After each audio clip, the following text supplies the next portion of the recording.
Hola, ¿cómo estás? Por si no me conoces, mi nombre es Daniel y te doy la bienvenida a 123 Finanzas, canal de YouTube de información financiera, donde hablamos sobre inversiones, trading y finanzas personales de manera simplificada. No solo canal de YouTube, también Instagram. Te recomiendo muchísimo seguirme en Instagram y suscribirte al canal de YouTube, porque en ambos canales comparto muchísima información que estoy segurísimo que te va a interesar y te va a ayudar muchísimo a entender sobre cosas que hoy probablemente no sabes o que sí sabes, pero que puedes desarrollar a otro nivel mucho mejor. Muchísimas gracias por ver este video hoy, así que vamos a empezar ahora, ¿ok?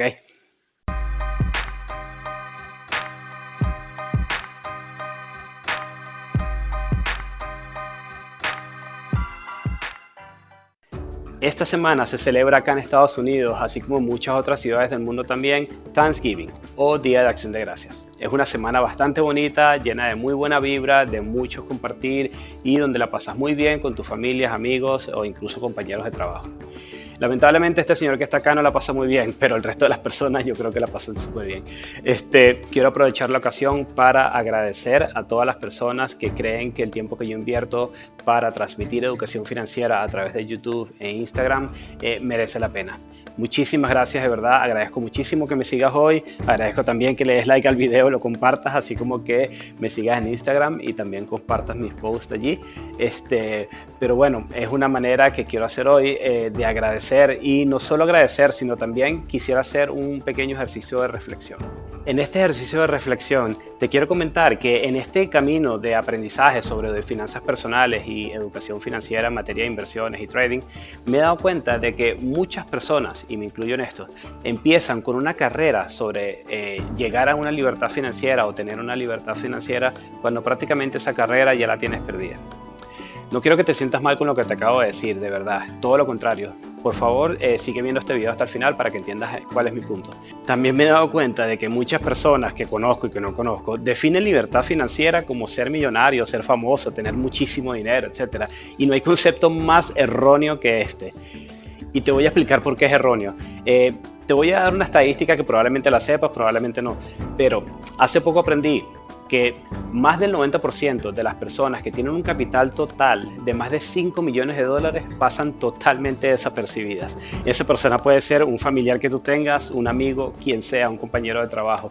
Son personas que no están ostentando, que no están mostrando todo lo que tienen, etcétera, y que lo hagan o no lo hagan, las personas que tienen libertad financiera no son ricos, ni famosos, ni multimillonarios. Simplemente son personas que no dependen de nadie para poder tener lo que necesitan en la vida, ya sea salud, ya sea vivienda, ya sea alimentación, como tú lo quieras llamar. Cada persona tiene sus necesidades de un tipo o de otro tipo, pero libertad financiera es poder tener la capacidad de vivir sin depender de nadie y asegurar que todas las necesidades básicas que son para ti las puedas alcanzar.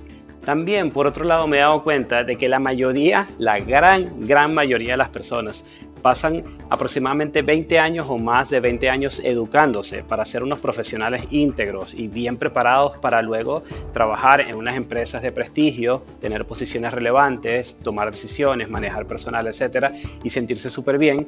Y resulta que al cabo de unos 5 o 10 años ya piensan que ser empleado es malo, que necesitan ser emprendedores, que necesitan ser ellos los dueños de su vida o, como llaman, ser su propio jefe. Es algo que me hace hoy en día pensar de si todo el tiempo que ha pasado, todo ese tiempo invertido durante esos más de 20 años de educación y todas las decisiones tomadas merecen la pena, o si simplemente fueron 100% necesarias para llegar donde estás hoy en día. La verdad es que la respuesta yo tampoco la tengo, y lo siento, pero no la tengo. Pero otra de las conclusiones que he sacado es que la mayoría de las personas nos preparamos hoy y tomamos acciones hoy en función a cómo queremos estar en un plazo de aquí a 5 años. Muy pocas personas realmente toman decisiones en función a cómo quieren estar de aquí a 20 o 30 años. Y yo creo que eso es un grave error. Cuando hablamos de libertad financiera, que hablamos hace unos minutos atrás, yo me refería a que las personas erróneamente piensan que es tener muchísimo dinero, pero tú no sabes cuántas personas han tenido demasiado dinero y terminan en bancarrota. Libertad financiera no es eso. Libertad financiera es cómo tú tienes un capital, cómo tú lo mantienes en el futuro y vives de ese capital sin depender de nadie. Eso básicamente, en palabras sencillas, es libertad financiera. Cada persona o cada familia tiene necesidades diferentes y tiene necesidades de diferente nivel, de diferente alcance. Y libertad financiera es que esa familia o esa persona pueda cubrir todas esas necesidades de forma independiente. Eso es libertad financiera, señores, no es ser rico y famoso. Entonces, como te comentaba también hace poco, las personas toman decisiones hoy en función a cómo quieren estar de aquí a 5 años. Yo estudio una carrera que dura 5 años porque yo quiero ser y estudiar en una compañía X o una compañía Y. Pero ¿cuántas personas a sus 20 años o a sus 30 años están tomando decisiones o actuando en función a cómo quieren estar de aquí a 30 años? Bueno, hablamos de una persona de 30 años más adelante, básicamente es cuando estás a punto de retirarte. Todavía no estás viejo, todavía puedes ser una persona súper activa, pero ya estás en un momento en que otras personas que tienen menos edad que tú probablemente ya estén llevando la delantera en tecnología, en innovación y otras cosas. Entonces tú tienes que saber cómo prepararte desde joven para que cuando llegues a ese momento tú no dependas de un empleo. Eso es libertad financiera, no sé si me explico. Yo tengo un par de años haciéndome esa pregunta: ¿dónde quiero estar de aquí a 30 años? ¿Dónde quiero estar con mi familia? ¿Cuáles son las metas que quiero lograr? Y seguido con esto te quiero dejar otra estadística. Una estadística que leí hace poco también que dice que solamente el 50% de las personas está ahorrando para su retiro. De ese 50% que sí está ahorrando para su retiro, porque el otro 50% no lo está haciendo, solamente el 39% empezó a ahorrar a sus 20 años. Estamos hablando con estos números de que de cada 10 personas, aproximadamente solo 2 personas están ahorrando desde los 20 años para su retiro. Estas son las únicas 2 personas que probablemente alcancen libertad financiera de manera fácil. Cuando hablo de manera fácil me refiero a que es prácticamente garantizado.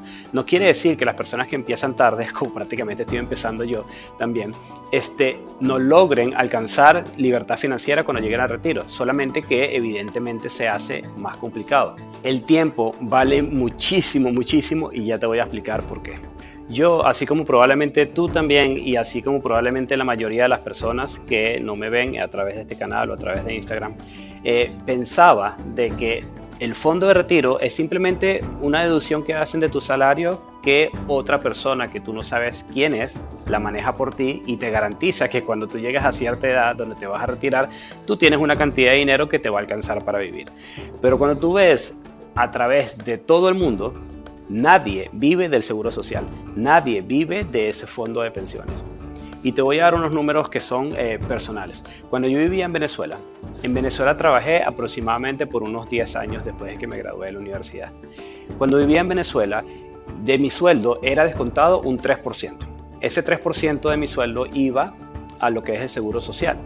Y ese seguro social es un fondo de pensiones, donde cuando tú te retiras a tus 60 años o 65 años, el gobierno te garantiza un sueldo mínimo o un salario mínimo que va a ser el salario mínimo de ese momento y en teoría tú con eso debes vivir. Pregúntame si con eso vas a vivir. Lamentablemente no vives con eso. Luego, cuando me mudé a Chile, en Chile te descuentan muchísimo más, te descuentan el 12% por ley de tu sueldo. Es una contribución súper buena, me parece excelente. Pero ¿qué pasa? Nuevamente, te descuentan 12%, tú no sabes qué pasa con ese dinero se pone en un lugar donde tú eliges si quieres tener un fondo, utilizar ese dinero para un fondo riesgoso, de riesgo medio, de riesgo bajo, lo que sea. Ese fondo tú no sabes quién lo maneja y tú estás dejando el dinero de tu retiro para tu vejez en una persona que tú no tienes ni idea quién es. Nuevamente, fracaso. En Chile no funciona el fondo de pensiones. Y si eso lo llevas a cualquier país de Latinoamérica o cualquier país desarrollado, bueno, probablemente países como Suiza funcione muy bien el seguro social, pero las tasas de impuestos son muy altas, bla, bla, bla. Lo cierto es que la mayoría de las personas confían su dinero para el retiro en una persona que ni conocen y no toman decisiones personales y no se ocupan de usar ese fondo ellos mismos para asegurar una libertad financiera cuando se retiren. Yo acabo de empezar hace un par de años atrás y te cuento un poco mi experiencia con Chile. Hace poco recibí el estado de cuenta del segundo trimestre de Chile de mi fondo de pensiones. Y cuando abro el estado de cuenta me dio prácticamente risa porque todo lo que generó en el segundo trimestre del 2019 fue el equivalente a $1. Fueron como 680 pesos o algo así. El equivalente a $1 básicamente. ¿A ti te parece que eso es algo que está bien administrado? Pues a mí no me parece.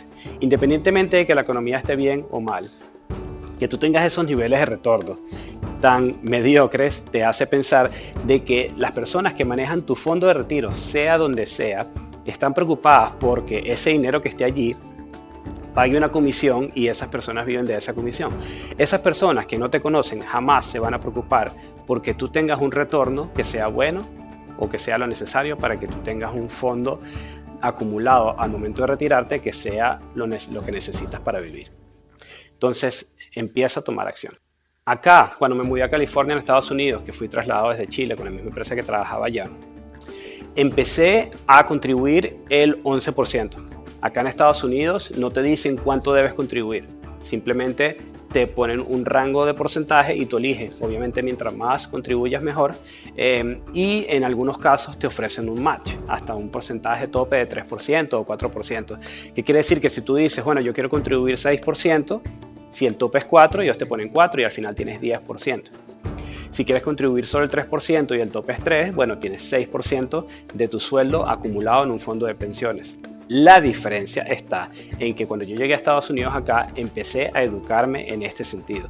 Porque yo dije, es el tercer país donde vivo. Estoy dando dinero, un porcentaje de mi sueldo que lo puedo utilizar para gastarlo en lo que me dé la gana, en poner en un fondo de pensiones en Venezuela, en poner en un fondo de pensiones en Chile, donde ese dinero prácticamente se perdió.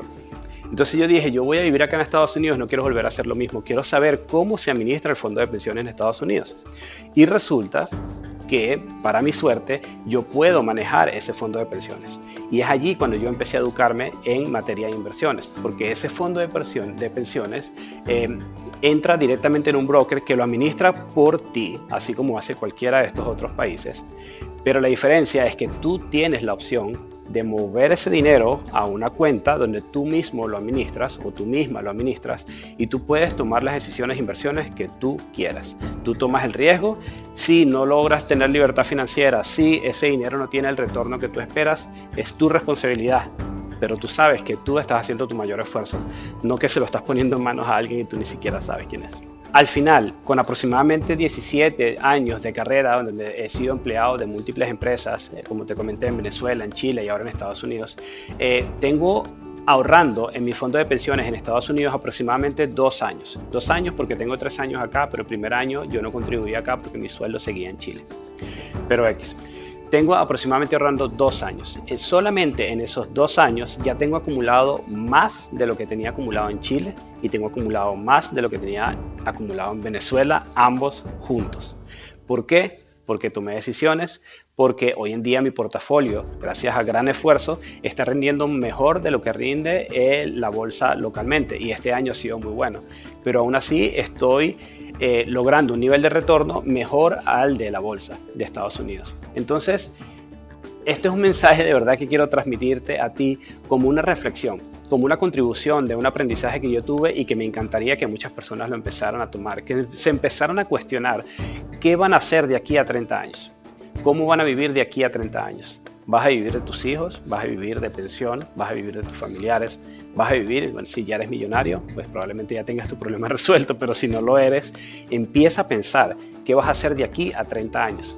Porque lamentablemente todo lo que tú necesitas, ya sea educación, ya sea vivienda, ya sea alimentación, lo que sea, vas a necesitar recursos para poder adquirirlo, para poder mantenerlo. Entonces, eso es algo que tienes que empezar a trabajar desde hoy. Ese es el mensaje que yo te quiero llevar hoy, esa es mi contribución y ese es mi agradecimiento por creer en lo que yo hago y por creer en el tiempo que yo invierto en hablar sobre educación financiera, inversiones y trading como lo hago todo el tiempo a través de Instagram y YouTube. Yo sé que ya te he dado varias estadísticas sobre distintos temas, pero te quiero dar las últimas estadísticas antes de terminar. Te prometo que después de estas estadísticas terminamos con este video. Pero lo que te quiero comentar es algo que hace poco leí. Leí que acá en Estados Unidos, en promedio, una persona cuando se retira a sus 65 años debería tener ahorrado aproximadamente 1.7 millones de dólares. Este 1.7 millones de dólares es para poder tener garantizado toda su calidad de vida desde que se retira a los 65 años hasta que fallece. Estos 1.7 millones de dólares son más altos en algunos estados como California, por ejemplo, y son más bajos en otros estados donde el costo de vida es más barato. Con esto lo que te quiero decir es, una persona que necesita 1.7 millones de dólares al momento de retirarse a los 65 años, si empieza a ahorrar a los 25 años y empieza a crear un portafolio de inversión con una tasa de rendimiento que te voy a decir, el 8% es lo que rinde o ha rendido la bolsa en Estados Unidos en aproximadamente los últimos 20 o 30 años, es decir, es una tasa real, es una tasa histórica, en promedio 8%, esa persona o esa muchacho o muchacha de 25 años debe empezar a ahorrar mensualmente $520. $520 que no parece mucho, ciertamente no parece mucho, es la cuota de lo que te vale un auto o algo así. Esos $520 con este nivel de retorno de 8% anual, al momento de retirarse, esa persona tiene garantizado tener 1.7 millones de dólares. Probablemente si su retorno es mayor a 8%, ya que está empezando a invertir joven, va a tener mejores retornos en el futuro y seguramente llega al 1.7 millones de dólares mucho antes de retirarse. Ahora vamos 5 años más adelante. Una persona que tiene 30 años y empieza a tratar de lograr la misma meta, necesita contribuir mensualmente $800, solamente con 5 años de diferencia. Ahora, si nos vamos 10 años más adelante, si empiezas a los 40 años, una persona tiene que empezar a contribuir $1.700 mensuales al mismo nivel de retorno de 8% para poder lograr su meta financiera de tener 1.7 millones de dólares al momento de su retiro. Aquí te dejo la película súper clara. Mientras más pasa el tiempo, mientras más tarde empieces, más complicado. Imposible, no es imposible. Tú puedes empezar a los 40 y tú puedes llegar a tener 1.7 millones de dólares ahorrados en tu cuenta de inversión. Pero te tiene que ir mucho mejor que si empezaste a los 25 o si empezaste a los 30. A esto me refiero con lo que te dije al principio de que el tiempo vale muchísimo. Y espero que este tiempo lo empieces a usar, no pierdas ni un día más y empieces a preocuparte por dónde vas a estar de aquí a unos 20 o 30 años más adelante. Además de Thanksgiving o Acción de Gracias, muchas personas también empiezan en este momento del año, cuando ya casi termina el 2019, a hacer sus metas del 2020. Por favor, lo único que te pido es asegura que tengas al menos una meta financiera allí, una sola, ya sea mejorar tu récord de crédito, ya sea empezar a invertir o empezar aunque sea a aprender a invertir. Averiguar cómo está tu fondo de pensiones, quién lo maneja, cuánto retorno has tenido desde que empezaste a contribuir, cuánto tienes acumulado, cómo funciona. Lo que tú quieras. Empieza a educarte en materia financiera y trata de poner al menos una meta financiera. Por favor, te lo pido. Es una de las cosas que me haría muy feliz si yo empiezo a cambiar la mentalidad de algunas personas y que empiecen a tomar decisiones mejores en cuestión de finanzas. Muchísimas gracias por verme hoy en este video. Compártelo con tus amigos, dale like y suscríbete al canal. Gracias y nos vemos en el próximo video. Chao.